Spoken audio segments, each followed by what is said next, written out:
a friend of mine had he owned a gaming store up in Longview years and years ago when I was living up there. I can't imagine a gaming store in Longview. It actually was the only one. It was called the Citadel of East Texas. I know it was the one. You don't have to tell me that. It was it. And I'm surprised it wasn't burned down in Satanic Panic Fears. Yeah, I know, right?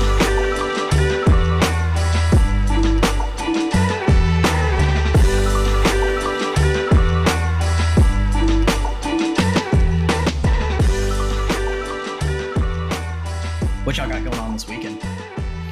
This weekend, not much. Maybe I help do some drywall tomorrow. Mike, my best friend, he had their house has a water heater in the attic that broke. Ooh. And water just spilled down. And luckily, only thing that got messed up was some drywall. All things considered, that's not bad. Yeah, not bad at all. I would take that in a heartbeat. Last weekend, I went by there and we removed the drywall from the section. We're like, this is actually not that bad. This is like 1, 2, 3. It was like 8 sheets of drywall that he has to buy to cut down the size and drill into place. That's pretty much it. We're like, you actually got off pretty easy. The wood was good. There was no massive mold or anything. It was ceiling too, like ceiling and wall. No, it was actually the ceiling turned out fine. It literally went right down the wall.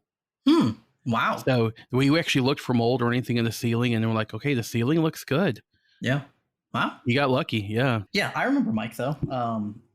Of course, it relates to the topic here today of tabletop. Anyway, we played a lot of games with him a long time ago. So I wanted to specifically talk to you about tabletop games because I love them, and I know you do. Mm-hmm. And yeah, I'm getting into Infinity actually. Oh, nice. But I know that you kind of inspired my love for it, just because really? At home, because at home before, like growing up, I've talked about before with Jordan, Dustin, everybody when I was talking to them, but it being just me and Jordan really at home, and Jordan being 7 years older, didn't really play a lot of board games. Yeah. Like just the gap in age, he was doing other things or, out with friends or whatever. By the time I was at the age where I wanted to play board games, he was 13, 14 and older. And then mom never wanted to really play with me because I always wanted to play really long games. Yeah. Like, 2-player Monopoly is going to go long time. Forever. Yeah. Oh, I had a 2-player game of Axis and Allies going once. That took 9 hours. Oh my God. It was me and Sam, our cousin. We had a going thing. We drew it was a stalemate because I couldn't take him out. He couldn't take me out. It was basically to see who could knock the other person completely out, right? I had the entire world map under my control except one area, and he had so much stuff built up in that one area, I could not take him out. But you've played Axis and Allies before, right?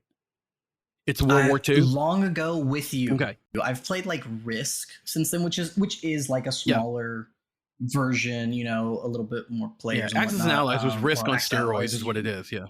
Yeah. So was like, you said you got Axis and Allies in like high school. Yeah. That's when it first came out. And Axis and Allies is definitely, a category I would say more like tabletop. Like in your head, do you differentiate board games from tabletop games and role-playing games? Or is... Okay, they're different types of games. Yeah. So I enjoy them all. Yeah. What would you say is like Monopoly, for example? Is that a board game or is that tabletop? Board game. But Axis and Allies, does that transition? It's a mix. It's a mix of both. Okay, so what in your head makes a tabletop game a tabletop game? The miniatures. Okay. That's actually a really good, simple definition. Now, what about like card games? Now, because there are some card games that I play that I would consider tabletop. It's a type of tabletop game, but it's not a tabletop war game. Oh, okay. I see what you're saying. Specifically for like war games. Okay. I see. Right.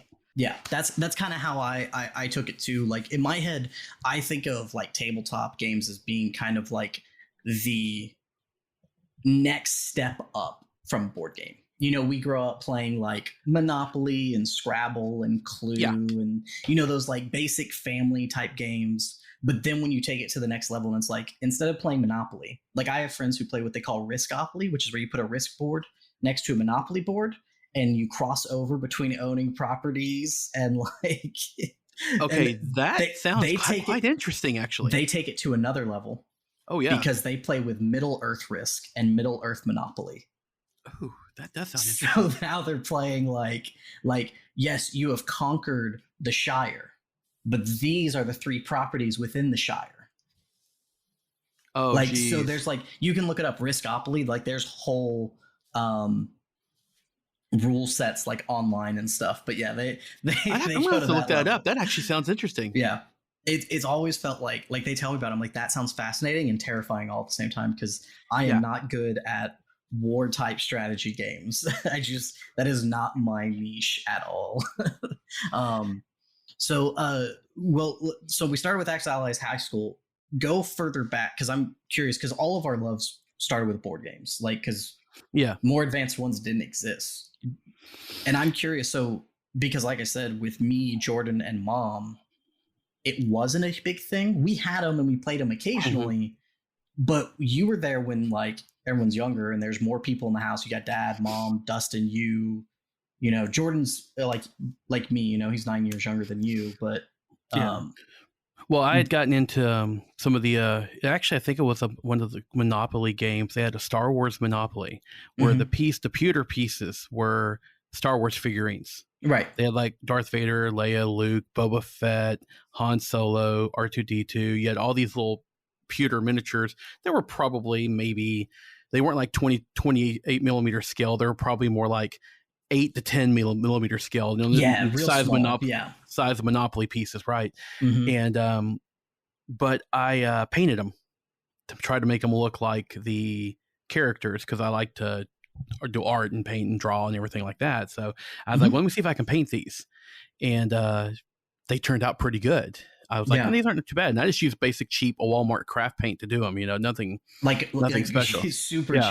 Super cheap, like, 50 cents a bottle type paints, those type of things. And you've always been an artist. So exactly. So and they turned out really good. And then, I would do like little, sometimes you can find like little mini statues here and there, or model kits you could paint. Like I did Gundam models I'd done. I started when I was a kid, I did jet fighters and car models and things, and I would paint them to try to look as real possible, or design them, or do camouflage designs, things like that. So I was always into modeling and things like that. And I was also into games. Well, when I was in England after high school, I had a friend of mine that worked for Games Workshop. Oh. He actually worked in one of their stores in Nottingham. Yeah. And he invited me to come up to see where he worked, because he had been there a couple months. And I didn't know anything about Games Workshop, because this is back in 1993. Games Workshop wasn't even really over here yet. No, yeah. And they were really only in England, really. And they were decently huge in England. They had stores all over England, but they didn't really. They had one store in the United States, one at that time, and it was in Boston. Like Massachusetts area. That was the only store. Everything was mail order, and you had to order from magazines back then. Right. And so they weren't very nowhere huge as they are now. And I never heard of them because of that. But when I went in there, I saw these miniatures that were the 28, 30 millimeter size miniatures, like the stuff you see from the war games nowadays. And they had stuff lined out. I saw the board, the train they had made. They had made it and painted it up. They had the designs of people like that, and then they had the orcs against the Space Marines. And I saw people painting it up, and I saw the models, and I'm like, oh my God, this is awesome. And the rest is history, so to speak. I got hooked on it. Was this Warhammer? Yes. The big Warhammer, but it was a small scale version of it back then. Now, help me out here, because I know when I was in middle school and would come over and we would play games, I definitely have played Warhammer with you, but I want to say it was Warhammer 40K. Yes. Yeah, because there's two different games, right? There's Warhammer and Warhammer 40K. Now, Warhammer, is that more fantastical? Fantasy. Yeah, there's fantasy. They have a new version of it called Age of Sigmar, which is more fantastical, more not based off of like real medieval warfare, but it's more like magic, Tolkien-esque. more Tolkien-esque type stuff. Whereas it's similar to like a Dungeons and Dragons setting of you had more special characters. Everyone doesn't fight in a line. You have things that move. Whereas the old school Warhammer Fantasy games that were back then, everyone was all regiments. They had you had also a lot more things you had to buy and paint back then to make it work, where nowadays you can do it in smaller scale. Right. So those type of games I never really get into because of it does have a high cost barrier. That's why I've gone away from Warhammer. Right. And it's like trading card games. Like I loved Pokemon, I loved Magic the Gathering. Dabbled in Yu-Gi-Oh a little bit when it first came out, but like I always loved those games, but there was a randomness to them. Yes, you could go and buy cards like specifically, but not like it wasn't like the retail price for this specific card is something astronomical, right? It was like your booster packs cost this. If you want to buy a full deck, it costs this, and that's it. And the decks had themes to it, and you can just grab a deck and go. And you just go, right? But yes, you have investing more money is going to make you better. But when you know what you're buying and investing into, like it kind of takes me a little bit out of it, because it's like, well, if you don't have the money to throw down, it's going to take you a while to be able to really get competitive. You know what I mean? Unless you're really, really creative and clever. And that's just what's kept me away from games like that and pushed me more towards I can give you a recommendation. Games. There's a company that's come out about a year and a half, 2 years ago called One Page Rules. Okay. Just about a year ago, they started releasing their own miniatures through Patreon, like do like a $10 a month. They release the stuff you can 3D print on your own, right? Yeah, I have some friends who are a part of a couple of different Patreons and Kickstarters. They always I do one as well for those, because I'm about to get into 3D printing my own stuff as well, so I can print it up. They're an open rule system. Their base, the base of it's designed as like a variant of Warhammer 3rd edition. Okay. There's an alternating rule set. They modified it, made things better, but everything's equal. And the base of the thing was all the rules are on one page, one sheet of paper, front and back. For an army, nice. You have really all the characters, all the weapons they have to choose from. This is everything you have. If you want a little more fluff and in depth about the different armies, they have a separate thing you can download, like a PDF. All the rules are free online on their website through PDFs. You can just download it, and they basically tell you can use any company's model you want to play the game. Just have fun with it.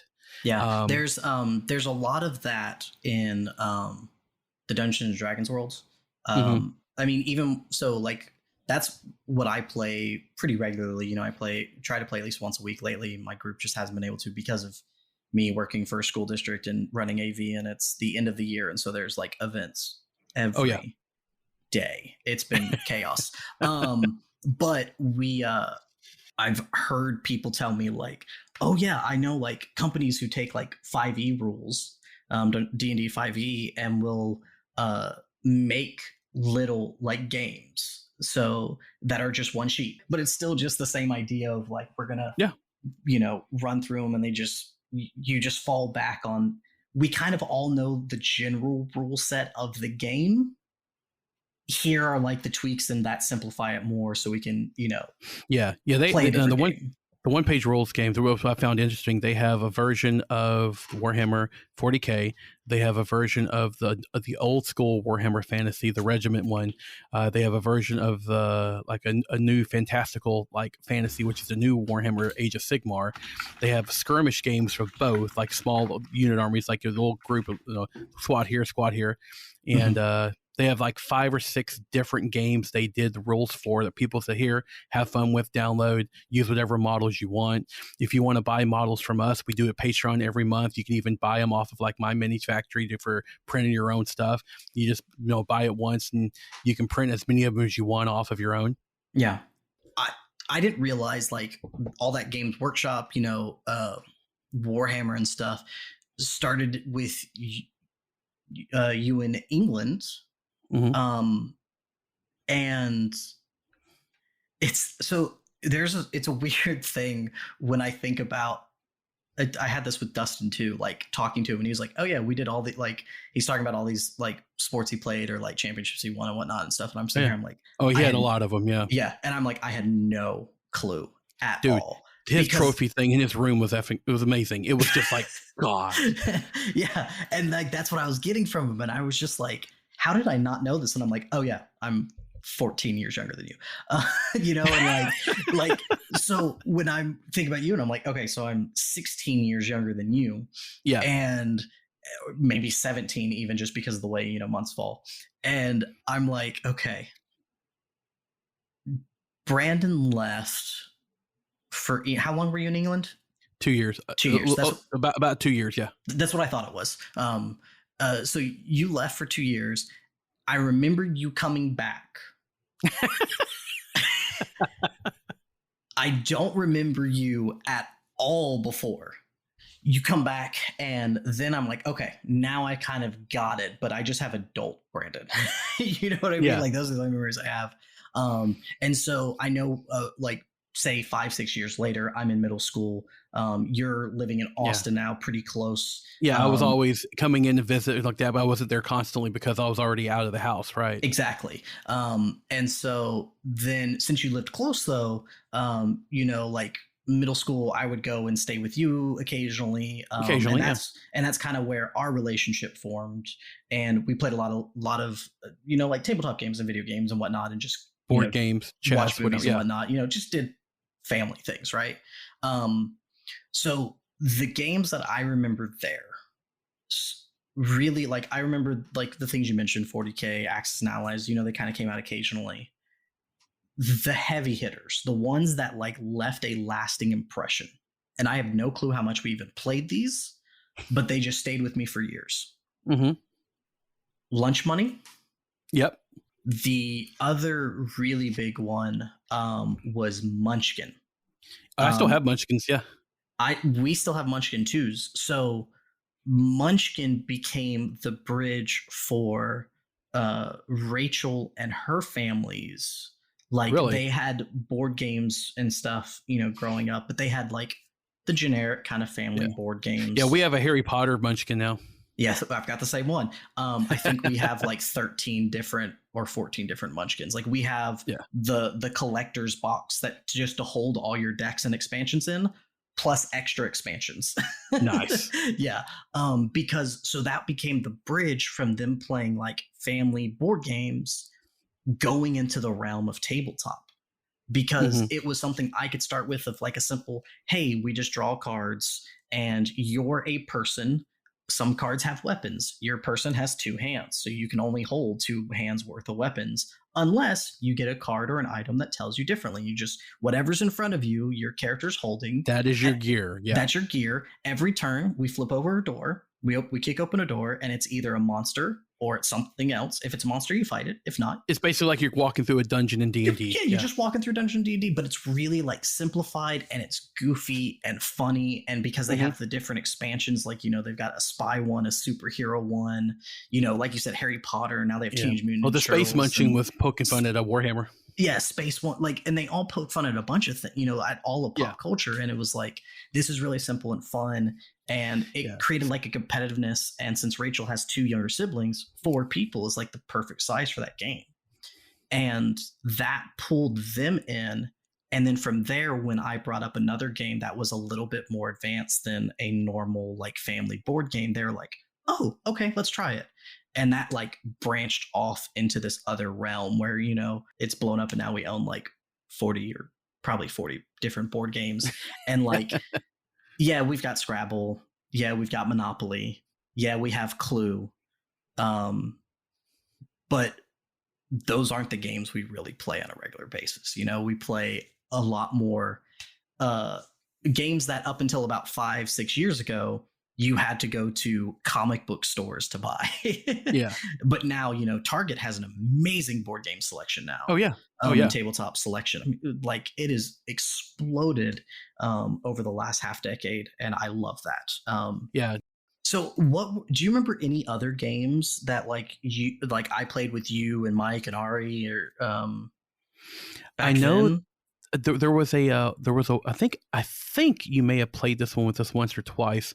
It was a Warhammer Quest. It had the thing where the tiles, you build the map out with the gates. Then yes, that's the one. Yeah. That's the one. I remember the tiles where like you flip over a card, it tells you what like layout what to get. rooms in it, and you have to roll to see what's in there. And that's what it was. I still have Warhammer that. Quest. That was the original Warhammer Quest game. It came out in the early mid 90s, and it came out actually when I was in England, and when I got home, I bought it. So that game, I've played so many games similar to that concept. Yeah, that was the first one of that. Yeah, but I couldn't remember what it was called. Warhammer Quest. The only one I can think of back then that I had, other than the Warhammer Quest, was Monopoly. I had Clue. We may have played a few rounds of that, but that was really all the ones. I didn't have a huge collection back then. It felt like a big collection just because of what I had at home, like that's true. I just had literally the board games I had at home is the same board games you had at home in the 1970s with mom and dad. Like it was literally the same. Yeah, I know I had Axis and Allies. I had the Warhammer Quest. I had the Monopoly, the Star Wars Monopoly at that. Yeah. What about nowadays? I know you still do like game nights with like your kids still, right? Yeah, we tried to. Schedules have been a bit hectic, but we try. Yeah. We usually will do like we've played Munchkin with them. That Disney Villains game. They seem to like that. Yes. Villainous, yeah. Rachel and I love Villainous. It's so. I like how the individual people you can be in the game have their own way of winning. Yes, everyone's different. Yeah, and the game developers on Villainous, you can tell had so much fun because every player is different. Like they play a little differently. They have different goals. Their cards do different things. They can really like make it hyper specific to the film that villain is from. And they get so clever and creative with it. I'm a huge fan of asymmetric games where everybody's kind of doing their own thing. We have a lot of games like that. I really like those. Those are fun. What else would y'all play like with your kids? Because your youngest Smash Brothers. God, I love Smash. How old are your youngest at this point? 10. Jeez, I can't believe the twins are 10. So yeah, they're right in that prime age of it. So okay, so your game nights aren't just board games and stuff; they're video games too. Nice. Yeah, we'll break out the Smash Brothers on the Switch, or sometimes we'll like I have an old Xbox, original Xbox. Yeah. And one night, me and Tristan and the twins all broke out Republic Commando. Oh, nice. And we all put like multiplayer. They have these arena levels in that. We're talking like a 20-year-old, 25-year-old gaming system at this point. Yeah. But because they have just the weapons laying around, you run and grab, and people jump, and you're just trying to take everyone out. Yeah. And it was a good laugh. Yeah, it's always fun. It was completely. We figured out that one of the twins is a sniper, and he was good at it. He was accurate. I'm like, okay, I'm sitting there thinking, how did he get so good at a game that even I'm running around trying to hit people? And I realized he's been playing Battlefront 2. Yeah. Yeah. He learned to aim in Battlefront 2. Yeah. Okay, those skills do translate. Yeah, they do. The only thing you got to figure out is the control scheme. But once you got that figured out, you're okay. Good. And a lot of stuff nowadays is based off those old schemes anyway. So yeah. So the kids will turn that on from time to time and play it. So what I kind of wanted to like, we kind of got like a general history of like you know, where it started, you and me together as well, and like kind of how you fed into ours. I really was curious about like nowadays, because we have gone in like different paths of, at least that's what I've got from this, you know, like different paths of like tabletop games. I'm sure there's a bunch I can name that I play and you're like, oh yeah, I've played those. And you can name someone and be like, oh yeah, I've played those, but they're not like the games we play, you know. And you also have Right. family, like, I mean, I have a son too, but he's 2, you know, he's not really getting involved yet. So like the groups of people I play games with are different than the groups of people that, you know, you may play games with. Tristan is starting to get into the painting and the miniatures, doing the Gundam models, and that's awesome. Here we go, expensive habit, but you can do this. Yeah, exactly. What I'm curious about, like right now, if someone came to you and said, hey Brandon, I know that you like playing like games, give me like, right now I'm gonna go to the store, give me like 3 I should look out for. They just want something different. And you can break these down however you want into like categories, age groups, whatever. I'm just curious, like, what would be your kind of go-to recommendations? I'm going to try to think of some too, because I just realized that I haven't even thought of what my answers would be. Well, as far as if they're trying to get into like a tabletop type game, just like miniatures, you know, have everything you need right off the bat to play with someone, have a good time with. Infinity would be a good one to start with. It's made by Corvus Belli out of Spain. They have what's called Infinity Code 1, which is basically a simplified rule set of their rules. You can play nothing but Code 1 forever, and you'd be fine with it. If you want to go into the more advanced game, which is the regular non-Code 1 version, you can actually get a lot more, you know, intricate things of how to play more in depth, things like that. But they have a simplified rule set, and I play Code 1 and love it. But they have these box sets that have everything you need. They have terrain, they have counters, they even give you dice. That's cool. They give you enough miniatures for 2 sides to start out with, and they're everything you need to play. That's not just partial box how many like Games Workshop does. Players do you normally play with? Is it like a two player, 4 player? It's a 2-player game. Okay. Cool. When you play against someone else, and what's cool about it is there are 4 rounds. Period. So there are 4 rounds. Just quick. It's a quick game. You can usually get one off within 30 minutes to an hour. It doesn't take long to play. You can get, you know, a couple games in a night if you want to mess around with your friend or something like that. You guys can trade armies to play both of them. They have like 4 box sets they've released. Each one has 2 different armies in it, and it's basically modern day. You take like where we are now and think about how it would be in like 200 years. That's interesting. And I like how it has this like simplified, it'll teach you version. I've noticed that with other games lately. So like a really big, hugely popular, massive, big money sink as well game, Gloomhaven. I've heard of that. Yeah. I've never personally played it, but like I have friends who like adore it because it's just, you know, it's a legacy game where it goes session to session to session and you play over long periods of time. There's multiple missions and stories, but massive rule sets. It's basically like playing Dungeons and Dragons, except you have a board game and everything is given to you ahead of time, you know? But recently someone was telling me that they have, like, you can go to Target right now and you can't buy Gloomhaven, the big giant box set that's $200. But they have a version of it that's like you run like a couple of missions and they slowly introduce you to the gameplay and the rules. And when you finish it, you now know everything you need to know to play the big version. Right. Exactly. And it's like that, like when I heard about that, I was like, oh man, that could be dangerous because like, that's like, we call it a gateway game.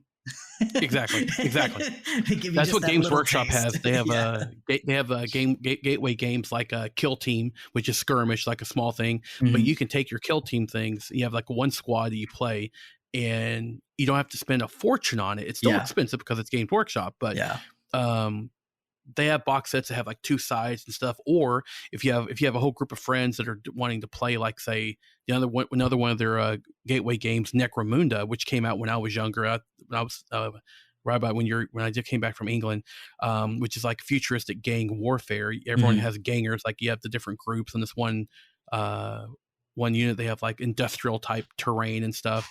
They have a main box set, and you can buy gang. So if someone buys the main box set and you get the terrain with it, you can just go buy a box of gang, one box, which is one gang, and paint them up, and you have what you need for that one gang. And you can have everyone buy a box of, everyone kind of chip in to buy the main box set.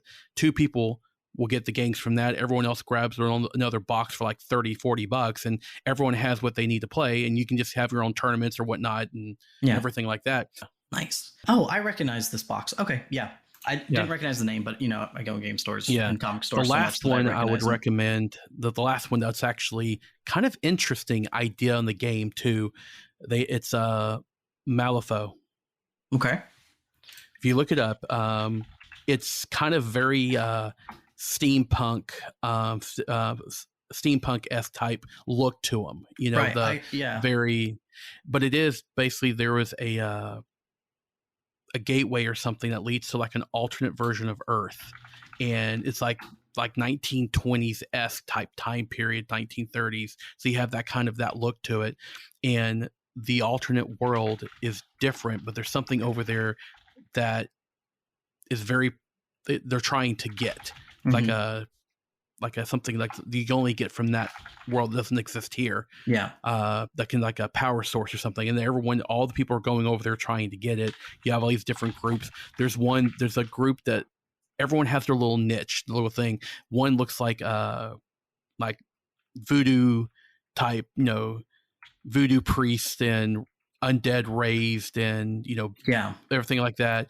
One's very steampunk look, like marshals and things like that. One looks like dancers, mostly right here, but there's ones that's performers that you actually use stuff like performing arts. They're very fast, very graceful, but they look like old like people you'd see dancing at the Moulin Rouge models for that army. That one is whatever type of stuff you like to play, you can find something that fits your style of play in one of these groups. They have a whole bunch of stuff. So anything, and everyone play different. So that's the other one I would recommend is malifaux. I have a friend of mine at work that he's head over heels over that game. So I'm going to ask you for another recommendation in a moment. Sure. But before we get there, I'm going to tell you about like 3 games just in you talking I kind of thought about through this whole thing. Just because I think it's interesting to see the difference in, hey, we both really like these types of games. Yours and mine, while there's crossover interest, are very different. Which I'm actually really intrigued by, because like I love the role-playing, story-driven, a little bit of like I like strategy games too, but not so much skirmish, battle, war, whatnot. I'm looking at them from a different way. But these were games I thought of as we were playing. So the first one is called Charterstone. It is a game that if I literally got and I wanted for, I don't even know how long. I saw it at like half price books, and every time I saw the box, I went, the art on this is so beautiful, I have to own it. And I said that for about a year. Oh, wow. Yeah, no, I just looked it up. I see the artwork you're talking about there. That's beautiful. This game, it uses mechanics I have never seen anywhere. It starts with an empty rule book. And in the box, when you open it, is a board and multiple other boxes with numbers on them and names on them. And as you start playing the game and you pull them out, and it'll be like card 1 tells you to do something. The cards on them are stickers on the cards. You peel them off, and when you build a building, you put it on the board, and the board is forever changed. You peel off stickers that introduce new rule sets and put them in the rule book, and now your rules have forever changed. Interesting. And as you like play the game, there are these moments of like pure discovery of like, holy crap, that was in the box the whole time. It's actually quite interesting. Yeah, I was just looking. I looked it up, and on my end here, I'm like, yeah, that's actually a really good idea. The second one that I always like kind of think of to recommend people to, because we were talking about the love of having your own game in front of you, like your own board, kind of like Villainous. Mm-hmm. It's called Quacks of Quedlinburg. The premise: there's a big festival in the city, and you and other like potion makers have come to sell your wares. And you literally just like have a bag full of ingredients that you add as you go, and you blind draw from them and like slowly fill up your cauldron of your potion. But there's a risk of it exploding in your face, and your round is over. And it's like one of those ones I look at and like, this doesn't look fun, and then you play it and you're like, oh my god, this is amazing. Yeah, as far as the board games go, the Catan I've always been very, very big on. Yes, Catan. Oh, Catan's so good.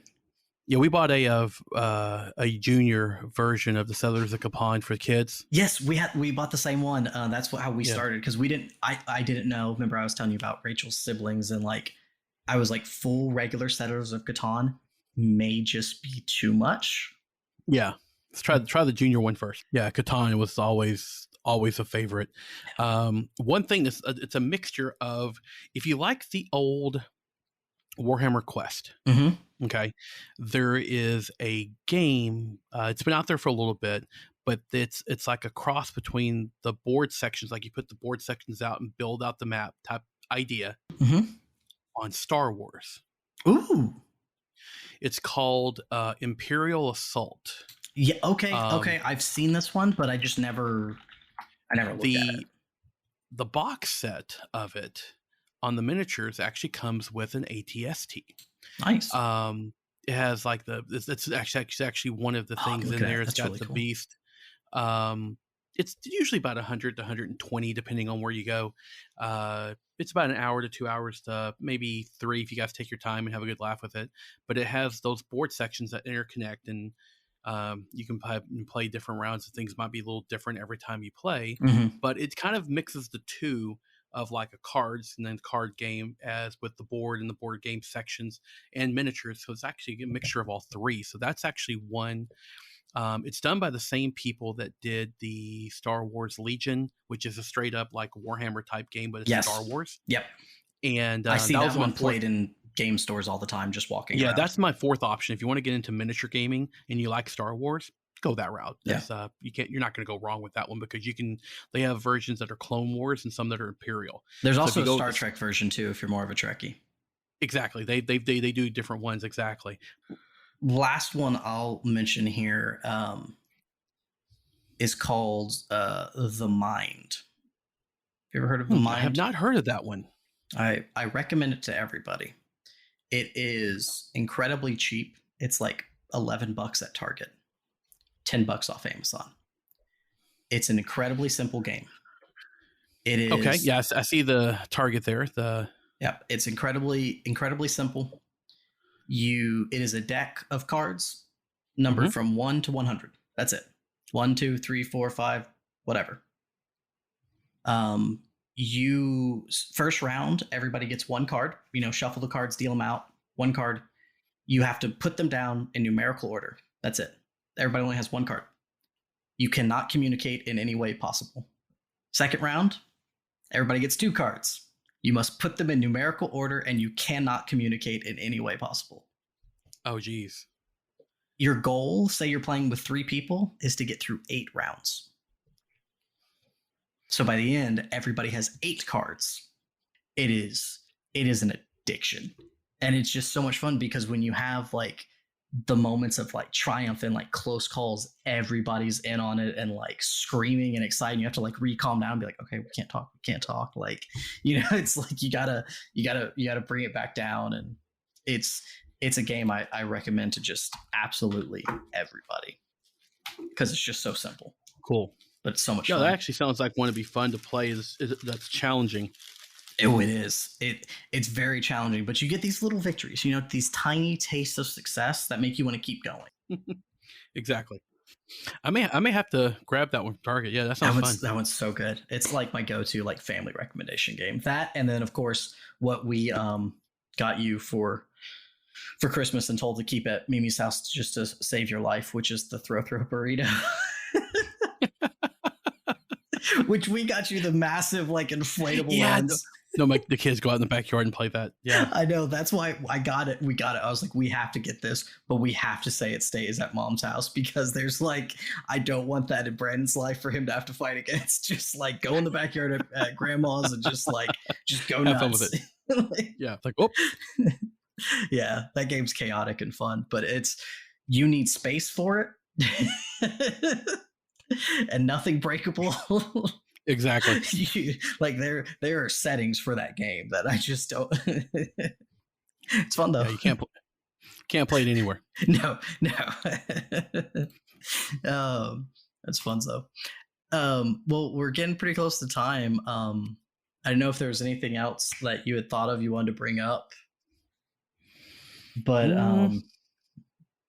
I enjoyed talking to you. It's been a while since we've just kind of sat down and chatted about really anything other than, random family gatherings where we cross paths living in different cities. I know. My problem is everyone being so scattered around that things just going, I honestly forget to just reach out and go, hey, what's up, dude? What's going on? I mean, it's the same thing. Yeah. One of the reasons why I'm doing this is it forces me once a month to, reach out to somebody different and have a little conversation with them about something, because in reality, everybody I've talked to so far is older than me and either influenced an interest I have, or, we have a shared interest of some kind. Yeah. And so, it's been interesting. Plus I'm learning a lot about history of my family that I didn't know before, which is weird, but like it keeps coming up. We're so far apart in age. We're so scattered. Mm-hmm. It's just, and there's so many of us. People freak out when I talk about my family. Like it's just one of 6, ranging 30 years apart, with nieces older than my sisters. And we live in 3 different states at different points. We've lived in different countries. And Laura used to call Brooke and Brady like right. If they would say something that she didn't like, she's like, "That's not nice, Aunt Brady." And Brady would give her a look like, "You're older than me." She goes, "I know, aren't I?" It's the twins did not like that when they were like 10 and 11 years old, being called Aunt. I know, but it's this super, that's where it gets really weird and interesting, because Laura's about 4 years or so older than Brooke and Brady, right? Is that right? No, she's a lot older than that, I think. She's 6, I think. Okay, 6 years older. Okay. Maybe 7. I knew it was close to around there because the girls are 19 to 20 now. They're 19. I think 19. Yeah, they're freshmen in college. They're 19. Because I know I was 29 when they were born. Mm-hmm. Jeez. I thought me being 14 was a lot.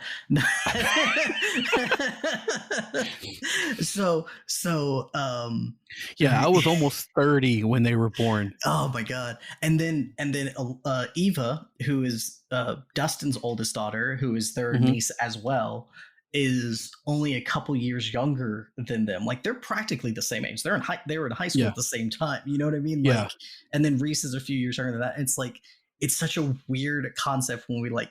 Yeah, mine's it's mixed family too. I actually made it a math problem. You'll love this one. Somebody asked me how many kids you have. I was like, my wife and I, we've got 6 kids. 4 are mine, 5 are hers. Right. Yeah. Everyone will pause and go, wait, 6 kids, 4 are yours, 5 are hers. Yeah. They'll try to work that out. Like, okay, wait a second. What? Yeah. It's very like just taking that gets confusing.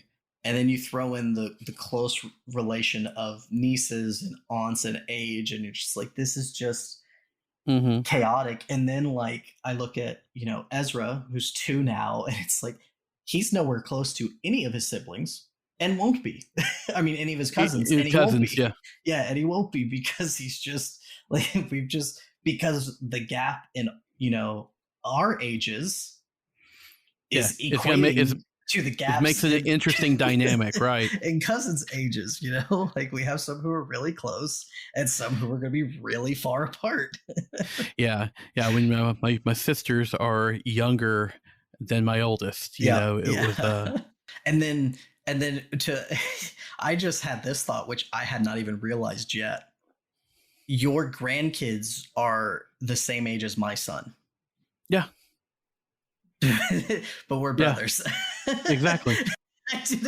That just clicked in my head. That's exactly. You're like, oh wow. Actually, one of your grandkids is I think one of them's older. I think one of them's older. Yeah. Oh my! Our family tree has vines on it. That's the only it's just there's things that just hanging down and really throwing off. Where they're like, okay, wait, what? Yeah. Oh man, that's wild. I'm having an existential crisis over here a little bit. Okay, what a note to end on. No, yeah. I tell people that sometimes I've worked and they've asked about family and they're like, "Wait, what?" I'm like, "Yeah, it's our normal." It is our normal, even though their realization still happening. Yeah, their brain's like, "Wait, what?" I'm like, "Oh yeah, no, that's us." Yeah, it's one of those things where Rachel, I don't really keep in touch with any extended family, and it's because there's enough. I don't need to branch out into aunts and we got enough right here. It's just I already can't keep up. Yeah, there's so many out there. It's hard to keep up. No, it really is. Even with so the four brothers were together about a month or two ago for the first time in a decade. Yeah, and actually, I think more than that. It's like 11, 12 years, something like that. Right? I think the last time we were all together, Mama Jean's funeral. We all managed, it was Mama Jean's funeral. Yep. So all four of us in the same place. Exactly. Now there have been other times where all four of us have been in the same state, but we weren't together. Yeah, we weren't together. Never once have the four of us plus Brooke and Brady, our two youngest sisters, ever been in the same state. In the 19 years of their life, it is never. You're right. We never have been able to pull that off. It's never once happened. We've been close. We've had 5 multiple times, but either I wasn't there, or you weren't there, or Dustin wasn't there. And one of us couldn't make it because of work or whatnot. Right. Yeah. Right. And it's just or different things. I remember one time everyone got together. I had just gotten a new job and I had no time off. I literally could not take off because I was in training and I couldn't miss anything. I think that was Rachel and mine wedding. Yeah, exactly. Your wedding. We were trying to figure out the best way, how can we do it? What's the cost of it or anything? It's it's not even a cost thing, It was literally just if you leave, you don't have a job anymore. It's well, never mind, forget this. We will do this at another date. 7 years later. Yeah, exactly. That's one of those things where it was just bad timing on my part because I took the job and I lost all the time off I had saved up on the previous one. Right. Yeah. But I mean, it just happens, and it just happens. Yeah. Yeah. It was just one of those things that it is what it is. And I'm hoping that, I keep looking at him okay, maybe there's another big family life event or something that's coming up down the line. And then you think, but you're not really. No, not really. But now I've got time. I mean, I've got time saved up now that I'm okay, how am I going to use all this? It's not. Yeah. Yeah. It's definitely going to have to take a lot of coordination now too, with the girls being in college and, they're still in Atlanta or the Atlanta area. They're still in Georgia, but it's we've got Georgia, we've got 2 in Georgia, 1 in Florida, 3 in Texas, in different cities in Texas too. And it's oh yeah. In Texas, we're pretty spread out. Yeah. So you can get several states worth of space in there too. Yeah, exactly. It's not just everyone's meeting in Austin and it's oh, you're in Texas. Can you get down there? And it's well, I need 8 hours round trip minimum. Yeah, exactly. It's okay. Especially if you plan to go through Waco recently. Oh my God. right? So it's a lot, but one day this has got to happen one day. Which is why I'm glad that the four of us were at least able to get together at Mom's. And the thing is, I looked at that picture that was taken of us trying to recreate that one from that was on my mom's wall. That was hilarious. I thought for sure you were gonna fall over because you were trying to make it look like you're sitting but not sitting on her leg. I was afraid I was gonna hurt her. Mom is small. She's tiny, man. She is. She's tiny and she's 70. I was afraid I was gonna hurt her. Right? I know. Oh my god. All right, man. Well, this was a good time. Thank you for. I know you're super busy, so with all your kids in your household and everything. So, I'm gonna say goodbye, but thank you so much. Yeah, no problem. It was fun. I'll talk to you later. Absolutely, man. All right, have a good one.